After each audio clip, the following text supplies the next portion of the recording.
What is up, guys? My name is Charlie with the Horrible Gamers, and I'm being joined with Spitfire to play Arche, or Arche, or Arche, or whatever you want to call it. however you want to say it. Right. Alright, so we got 3 continents here. The only ones you can play on, though, are currently Nuia and Haranya. Aurora up here at the top is the one these two guys are trying to get back to. So it's kind of like a race, but we'll figure that out. You'll learn all about that later on. Alright, so let's jump right into it and go to character create. Yeah! Alright, first you have 4 races to choose from. You have the Nuians, right here. You have the Elves. You have the Firan. And you have the Harani.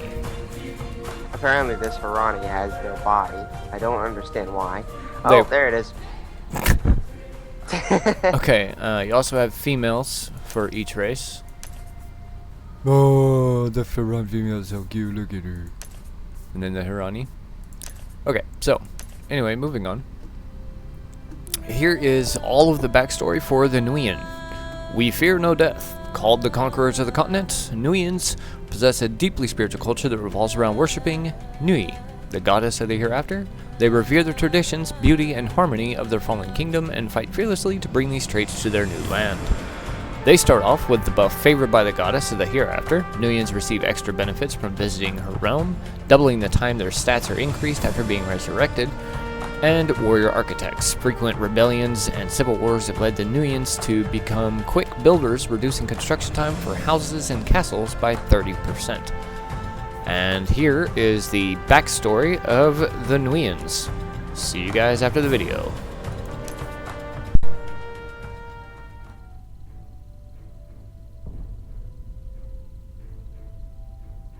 Nuians have never found fear in the thought of death. How could they?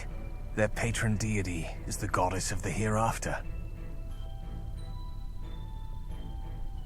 Death means reuniting with her, she who, as a living goddess, gave her life to save all people. With the last wisps of energy in her divine soul, she sent all races to a new land. Everyone lost their old kingdoms, their old gods, and their old heroes. But none felt this loss as keenly as the followers of Nui. Some would have even preferred to follow her to the hereafter. I was one of them. On their new continent, the Nuians found nothing but ancient, untamed wilds. They dreamt of their magnificent civilization back on Aurora. But their reality had shrunk to leaky lean-tos and rocky fields that would not yield.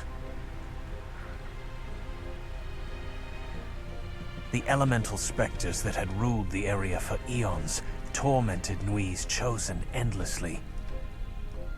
They reigned from an ancient labyrinth hidden in the forest. The powerful Archmage Solzrian led an assault on the maze, wresting control from the spirits. The elemental specters retreated. They knew that the owner is always he who holds the key. Solzrian built a grand castle over the labyrinth, declaring whoever conquered it would be king. Following this rule, the Nuians reclaimed some former glory and learned to love their new land. However, roads remained smooth only for so long. A young upstart shunned the labyrinth and rallied an army to conquer the lands he desired. Even the 2 greatest Nuian cities fell. He consolidated power, dubbing his kingdom 2 crowns, and forged a new kind of peace. Until tragedy struck again, a royal assassination. The Nuians struggled to carry on. None realized that a dark secret had infected the kingdom, and that was the problem. The Nuians wasted time battling each other when their real enemy was this tumorous darkness. The Nuians cried out to their goddess for answers, but received nothing in return. The statues they'd carved simply gazed down at them with a cold, stone benevolence. No other race could ever understand that pain. My pain, the longing for Nui. But no matter what, they are still children of the goddess. Some are even marked with her love. As for me, I will keep my promise to protect them. They just need to remember. The war that began centuries ago is not over yet. Alright, so that was the history of the Nuians.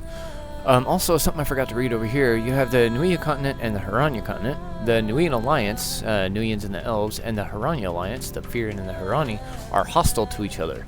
Characters in each alliance begin their adventure in different continents. They cannot converse with each other unless they learn the other continent's language. So this is a very in-depth game. Alright, next is the Elf. You have Elf, the blood of life is honor, and the blood of death the same. Elves seclude themselves deep in the forest, avoiding other races as much as possible. Though envied for their beauty, their behavior is considered incomprehensible. Hoping for an honorable death, they often deliberately seek out danger. They feel the ultimate honor is vengeance for their past defeats. They start with endurance training. Trained for combat from the day they can walk, elves possess increased physical ability. This stamina allows them to hold their breath underwater for an extra 20 seconds. And Lethe Flow. The decades spent around Gwynedd Lake make most elves talented swimmers, increasing their swimming speed plus 5%. And now for the history of the elf. See you guys after the video. Alrighty.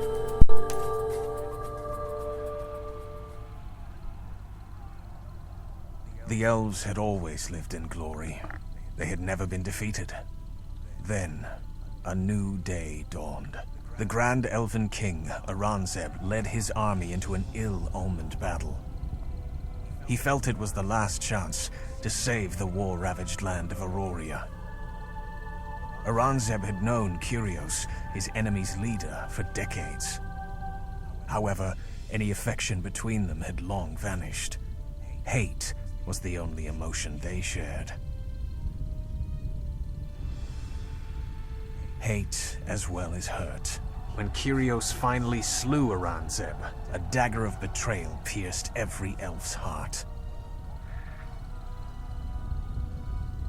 Bards had long sung of the beauty of the elves' forest and the sophistication of its people. But that single defeat changed their fates forever. Their forest razed, their palaces reduced to rubble. The elves became refugees. Cloaking themselves in seclusion, they turned their backs on everything, save their memories. Throughout centuries, elven culture has remained frozen. Resentment and anger are passed down through generations like well-polished stones. All young elves devote themselves to the pursuit of revenge, training only in battle. Would Aranzeb be happy to know his people choose to live like this? To abandon all hope of king or kingdom until Kyrios pays for his transgressions? Such questions are considered deeply treasonous. The elders are now all warriors, studying the art of bloodshed instead of philosophy. Their sole purpose is preparing their people for the coming war. Still, they can only do so much. The true future lies in the hands of the young. And secretly, more question the destiny of their race. One youth in particular. He discourages elves from forsaking all other learning, in order to focus only on the past.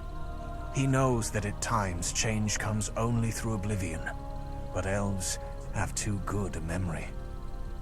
They need to learn that sometimes you must forget in order to live.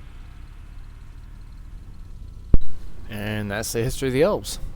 Alright, so so far we've seen the Nuians and the Elves. When we come back for part 2, we'll see Firin and the Harani.